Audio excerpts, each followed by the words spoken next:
Assalamualaikum warahmatullahi wabarakatuh. Halo semuanya, perkenalkan nama saya Fadel Ahmad dengan NIM 2205135920 dengan mata kuliah Kurikulum dan Teks Pembelajaran Sejarah dengan dosen pengampu Pak Piki Setri Pernanta.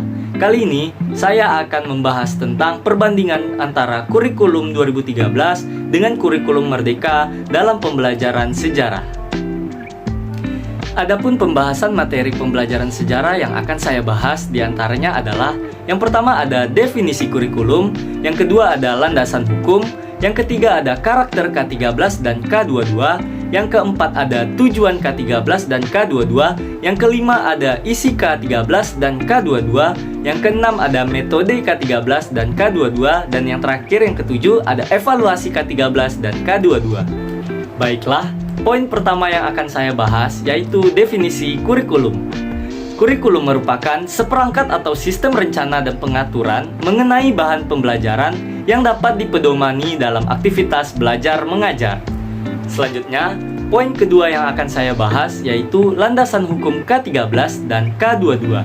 Landasan hukum K13 berisi tentang mata pelajaran sekolah menengah atas sebagaimana dimaksud dalam pasal 3 ayat 1 dikelompokkan atas: A. Mata pelajaran umum untuk kelompok A, B. Mata pelajaran umum untuk kelompok B, dan C. Mata pelajaran peminatan akademik untuk kelompok C. Maksudnya di sini adalah mata pelajaran umum kelompok A sebagaimana dimaksud pada ayat 1 huruf A merupakan program kurikuler yang bertujuan untuk mengembangkan kompetensi sikap, kompetensi pengetahuan, dan kompetensi keterampilan peserta didik sebagai dasar dan penguatan kemampuan dalam kehidupan bermasyarakat, berbangsa, dan bernegara. Selanjutnya, mata pelajaran umum kelompok B sebagaimana dimaksud pada ayat 1 huruf B merupakan program kurikuler yang bertujuan untuk mengembangkan kompetensi sikap, kompetensi pengetahuan, dan kompetensi keterampilan peserta didik terkait lingkungan dalam bidang sosial, budaya, dan seni. Selanjutnya, mata pelajaran peminatan akademik kelompok C sebagaimana dimaksud pada ayat 1 huruf C merupakan program kurikuler yang bertujuan untuk mengembangkan kompetensi sikap, kompetensi pengetahuan, dan kompetensi keterampilan peserta didik dalam berbagai pilihan disiplin keilmuan. Selanjutnya, landasan hukum K13 juga berisi tentang mata pelajaran umum kelompok A sebagaimana dimaksud pada ayat 1 huruf A terdiri atas pendidikan agama dan budi pekerti, pendidikan Pancasila dan kewarganegaraan, bahasa Indonesia, dan matematika. Selanjutnya, landasan hukum K22 berisi tentang Undang-Undang Nomor 20 Tahun 2003 tentang Sistem Pendidikan Nasional.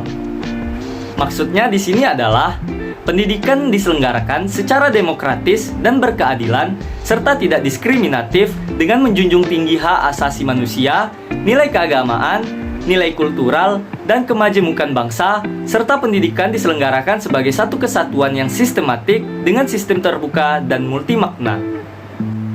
Landasan hukum K22 juga berisi tentang Peraturan Pemerintah Nomor 4 Tahun 2022 tentang perubahan PP Nomor 57 Tahun 2021 tentang Standar Nasional Pendidikan. Maksudnya di sini adalah perubahan dilakukan dalam rangka pengamalan nilai-nilai Pancasila dalam kehidupan berbangsa dan bernegara, perlu menegaskan Pancasila sebagai muatan wajib dalam kurikulum setiap jenjang pendidikan. Selanjutnya, poin ketiga yang akan saya bahas yaitu karakter pembelajaran sejarah K13 dan K22. Karakter pembelajaran sejarah K13 berisi tentang mata pelajaran sejarah mendapat amanah untuk membentuk karakter peserta didik lewat nilai-nilai yang terkandung di dalamnya. Maksudnya di sini adalah peserta didik diharapkan dapat membentuk karakter peserta didik melalui nilai-nilai yang terkandung di dalamnya, karena kedudukan sejarah dalam ilmu pengetahuan yakni sebagai ilmu sosial, dan sejarah termasuk ilmu sosial tertua yang embrionya telah ada dalam bentuk berbentuk mitos dan tradisi-tradisi dari manusia yang paling hidup sederhana. Selanjutnya, karakter pembelajaran sejarah K22 berisi tentang mata pelajaran sejarah ingin menyajikan pendidikan karakter melalui komunikasi. Maksudnya di sini adalah dengan menyajikan pendidikan karakter melalui komunikasi, peserta didik dapat menginformasikan nilai dari pendidikan karakter. Selanjutnya, poin keempat yang akan saya bahas yaitu tujuan pembelajaran sejarah K13 dan K22. Tujuan pembelajaran sejarah K13 berisi tentang pembelajaran sejarah dirancang sebagai mata pelajaran yang berkaitan dengan keterampilan dan cara berpikir sejarah, lalu membangun nilai-nilai kebangsaan serta mengaitkan peristiwa sejarah nasional dengan peristiwa sejarah lokal dalam satu susunan, yaitu sejarah Indonesia. Maksudnya di sini adalah peserta didik diharapkan mampu menguasai sejarah lokal dan sejarah nasional, sehingga peserta didik mampu berpikir luas, mengembangkan peristiwa-peristiwa sejarah, dan mengaitkan suatu peristiwa sejarah lokal dan nasional yang dikemas dalam satu susunan, yaitu sejarah Indonesia. Selanjutnya, tujuan pembelajaran sejarah K22 berisi tentang pembelajaran sejarah dirancang sebagai mata pelajaran yang berkaitan dengan pemahaman dan kesadaran sejarah mengenai peristiwa yang terjadi di Indonesia mulai dari asal-usul nenek moyang hingga masa reformasi. Maksudnya di sini adalah peserta didik diharapkan dapat memahami beberapa peristiwa-peristiwa sejarah yang pernah terjadi di Indonesia.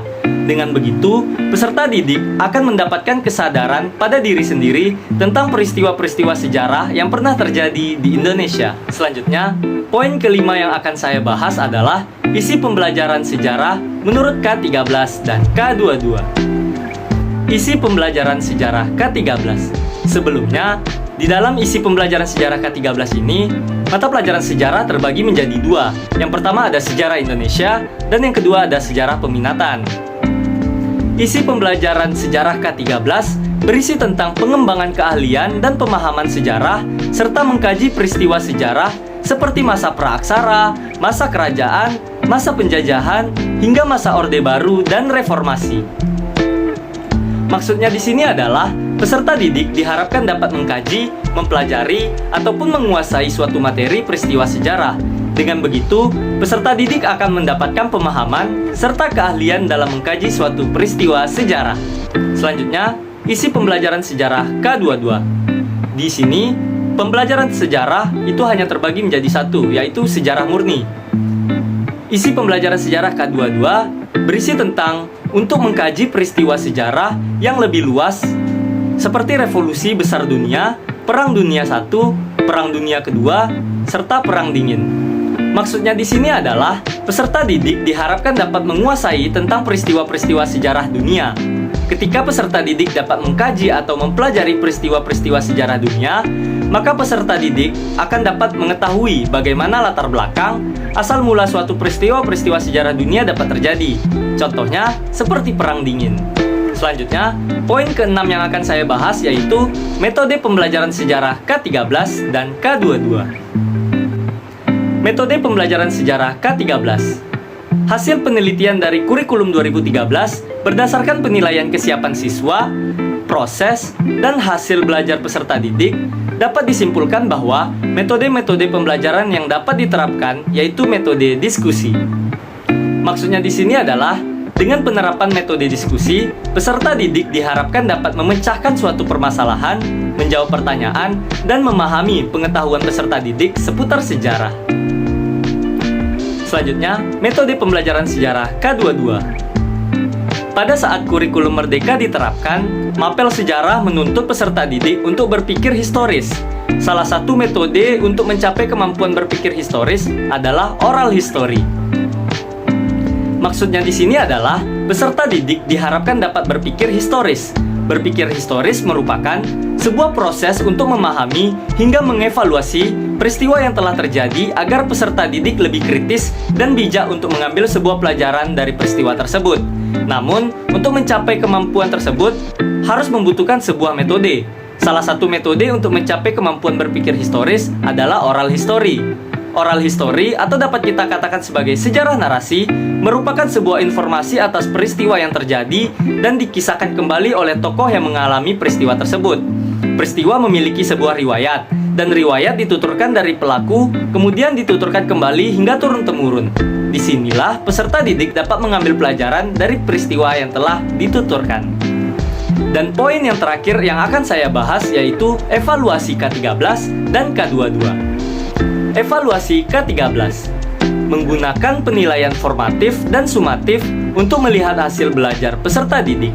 Penilaian dibagi menjadi penilaian sikap, pengetahuan, dan keterampilan. Selanjutnya, evaluasi pembelajaran sejarah K22. Berisi tentang menguatkan penilaian formatif untuk dapat merancang pembelajaran yang sesuai dengan capaian setiap peserta didik.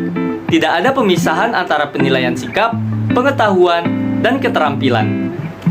Sebelum saya mengakhiri presentasi saya kali ini, saya akan membacakan sedikit quotes dari Najwa Shihab yang berbunyi, "Hanya pendidikan yang bisa menyelamatkan masa depan. Tanpa pendidikan, Indonesia tak mungkin bertahan." Sekian presentasi yang dapat saya sampaikan kali ini. Apabila ada kekurangan saya mohon maaf. Wabillahi taufiq wal hidayah. Assalamualaikum warahmatullahi wabarakatuh.